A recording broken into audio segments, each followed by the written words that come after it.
Or have we delved into the four quadrants? But we don't want to talk about punishment, reinforcement, or negative. By God, that sends people crazy. Negative and punishment in behaviour terms does not mean causing pain, harm, or suffering to the dog, okay? They're not the words that scientifically a behaviourist would use.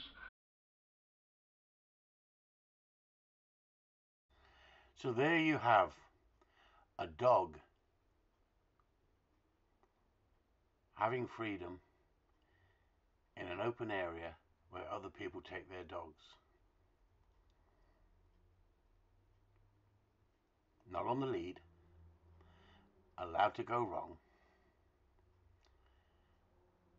Is he showing signs of fear?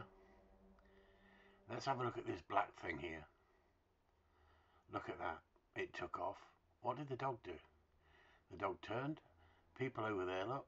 The owner says, look, there's dogs and people. And the black thing flies off and goes over there. Does the dog go towards it? No, it doesn't. Goes towards that one. What happens? Nothing. Perhaps this is one of them sort of non-hunting spaniels that won't hunt.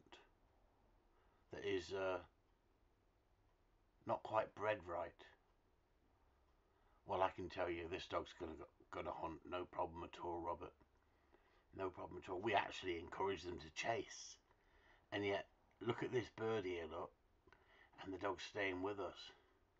Have we taught the dog not to chase the bird? No, we haven't. Why isn't the dog chasing the movement? The bird is going out low. Why is the dog staying with us? Because we've suppressed the behavior? Or does the dog know its limitations? We've got rules and boundaries. Let's push it out to those black things in the background. See them all? 4 or 5 of them out there. What does the dog do? It goes so far and turns. Why? Because it's within gunshot. We don't want the dog chasing those birds.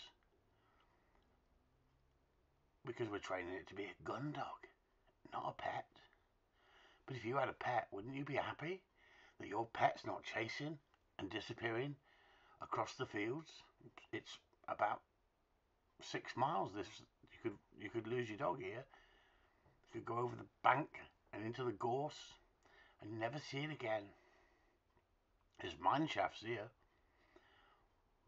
So there's the owner. The owner has forgot to bring his lead. So he's going back to the car to get his lead. Why is the dog staying with me? Does the dog look happy? Or does he look depressed? Does he look sad? Does he look like he's scared to do anything? Or is he looking for cheese? Is he looking for cheese? Is he looking for chicken? Have I got a fanny bag on and am I luring the dog into the behaviours I want? Or is the dog staying with me because I'm the guy who gives the dog the fun, the gameplay? But also something that other trainers don't want to talk about. We call it corrections at the right time. Discipline. Discipline. You can't use those words now. Too many people get triggered, don't they? You have to use different words that are softer, more gentle. But let's not beat around the bush. Let's talk about true dog training, shall we? Shall we move on to the 4 quadrants? Or would you like to sort of keep assessing this little dog and thinking, well, okay, this dog's nothing special. But if you'd seen this dog 6 months ago, and how wild he was, and how naughty he was, and how he was pushing boundaries,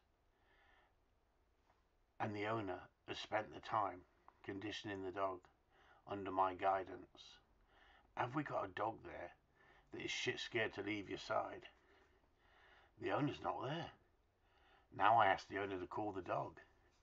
As I see the owner coming back across, what does the dog do? Does it stay with me or go to the owner? Here comes the owner. Call the dog. Did the dog hesitate? Or did the dog go straight down to the owner when the owner asked it to?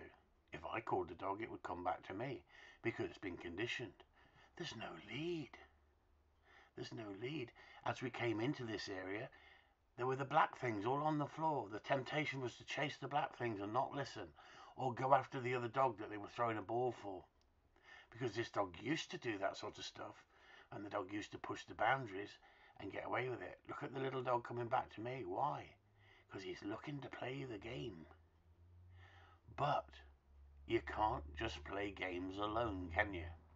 Games alone don't work. That's why we use the 4 quadrants.